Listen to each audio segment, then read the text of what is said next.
Imagine finding an incredible fortune buried in the woods, or even your own backyard. Well, for some people, this seemingly crazy fantasy isn't so far from reality. Thanks to the power of metal detectors, every now and then, lucky people have found unbelievable wealth waiting just below the surface. So grab your detector as I share with you the ultimate tales of inspiration to head out in search of your millions. Number 10. Beginner's Luck. In 2013, ordinary British citizen Wesley Carrington purchased a metal detector. A mere 20 minutes into his first time ever using it, he discovered a hidden stash of Roman gold coins. These were estimated to be worth nearly $127,000. This could well be the most profitable instance of beginner's luck ever recorded. Wesley later joked to the press that he peaked early in his career as a metal detectorist. Considering many spend decades to find little more than cola cans, I'd say he was right. The coins had been laying in wait only 7 inches underground for 1,700 years and have been described by historians as being of national significance due to the rarity of gold coins of this quality. Despite joining a metal detecting club, Wesley has yet to replicate his lucky find. Number 9. A meteoric success. In 2012, trawling the plains of Rio Rancho, New Mexico with a metal detector that his grandpa made him, 13-year-old Jansen Lyons discovered something out of this world, a 2-pound meteorite. The galactic find was designated as a large nickel-iron chondrite, a variety formed from cosmic dust in the formative years of our solar system. Jansen's discovery had lay in place for an estimated 10,000 years before its discovery, making its touchdown long before recorded history even began. A small piece of the meteorite is now on display at the University of New Mexico, but the teenager kept the rest. Despite its estimated value of over $1,000, this kid could write the book on honorable detectorist conduct. Number 8.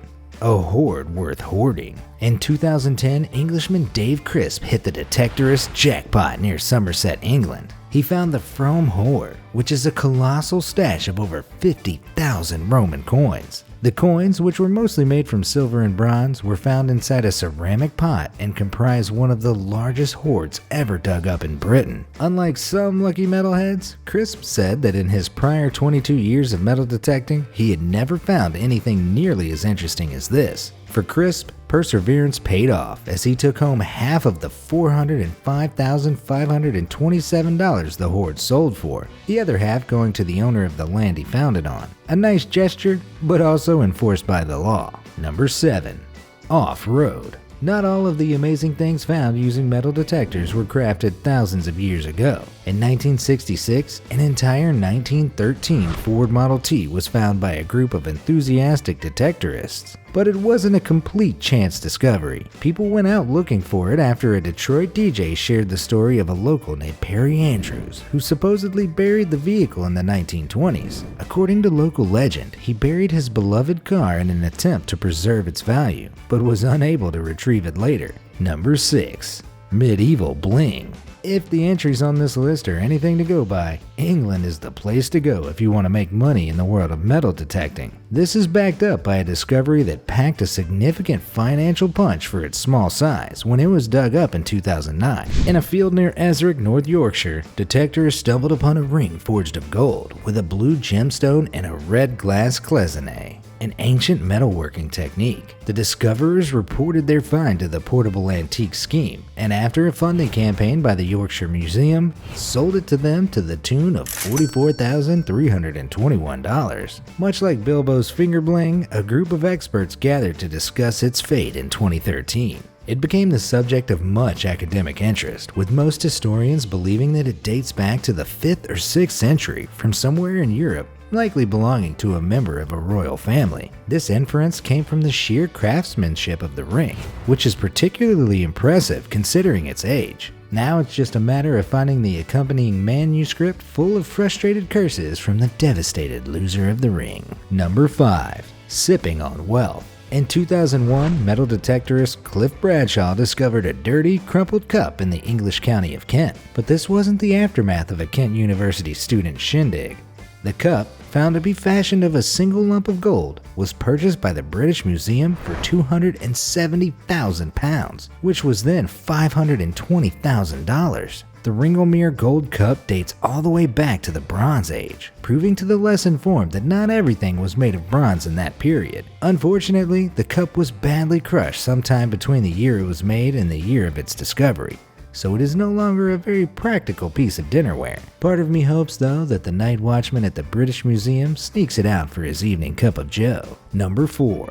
Helmet head. A severed head is the last thing a detectorist expects to trigger their trusty device. But a severed head is exactly what an unnamed detectorist found on an exploration near Crosby Garrett, England, or so it seemed. The find, since named the Crosby Garrett helmet, isn't actually composed of flesh. It's a copper Roman cavalry helmet from the late 2nd or early 3rd century. It looks like it would be very hard to see out of, so perhaps the owner walked hard into a tree, killing himself? Historians disagree with my theory, however, suggesting that the helmet was intentionally placed into a man-made stone structure, rather than misplaced or left with the corpse of a clumsy fashionista. It was likely a ceremonial helmet, not a tactical one, which explains how small the eye holes are. Ralph Jackson, senior curator of Romano British Collections, described the helmet, thought to be inspired by the Trojans, as an outstandingly important find. Interestingly enough, the helmet was sold at auction for $3.6 million, but not to a museum. The Tully House Museum got outbid by an anonymous private buyer.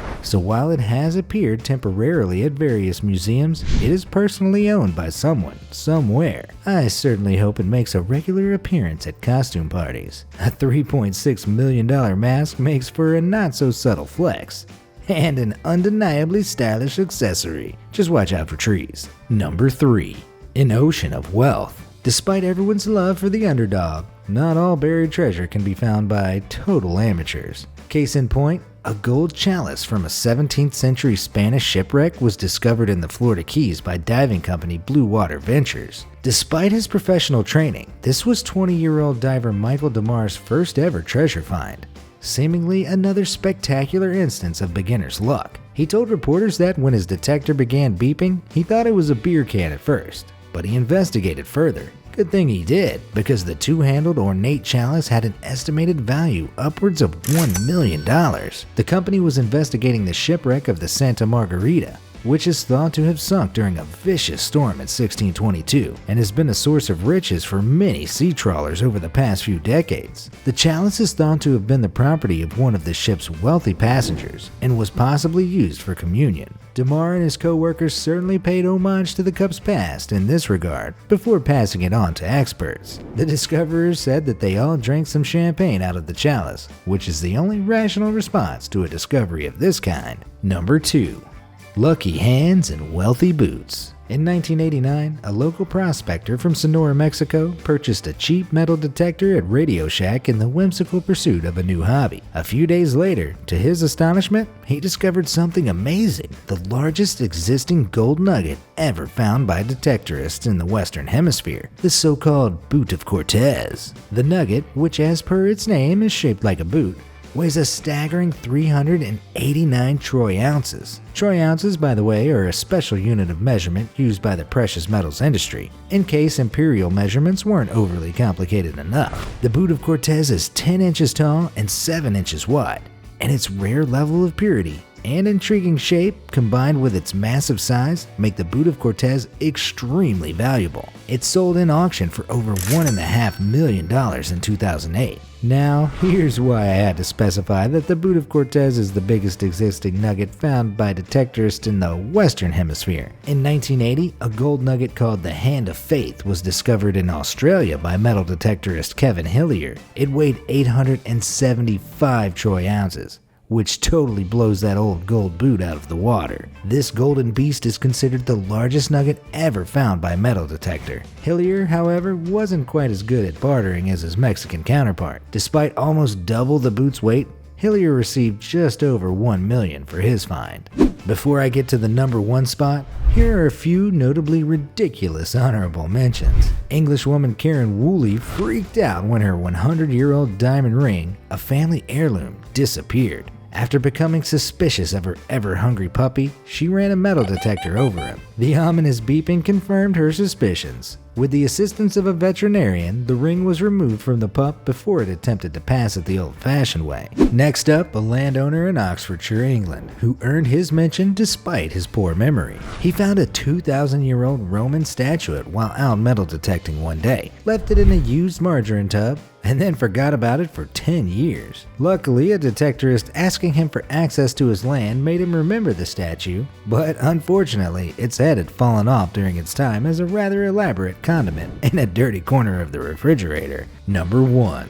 Pennies of Prosperity. Reg Mead and Richard Miles are the rock stars of the metal detector world. Quite a title, I know. They began detecting in a field on the east side of Jersey, England in the early 1980s. They believed the area had promise because a farmer had discovered some old coins there a few years prior. And though it wasn't an easy task, they turned out to be right. It took them 30 years to find what would come to be known as the Grooville Hoard, because the owner of the farm only let them go detecting once a year, for one day only, after all his crops had been harvested. It all paid off in 2012 when Mead and Miles found an estimated 70,000 late Iron Age and Roman coins, worth anywhere between $9 million and $18 million. Historians speculate that the hoard may have been part of a Celtic coin minting operation. But one thing's for certain, the coins had lain buried for as long as 2,000 years. The Grooville Hoard is the largest ever found in Jersey, and the first major find on the whole island. So, it turns out, that guy lugging his metal detector down to the beach every day isn't so crazy after all. Judging by these tales though, you may be better off heading to the English countryside. Are you inspired to head out, detector in hand, and dig for your fortune? Or have you found anything cool with a metal detector before? Let me know in the comment section down below. Thanks for watching.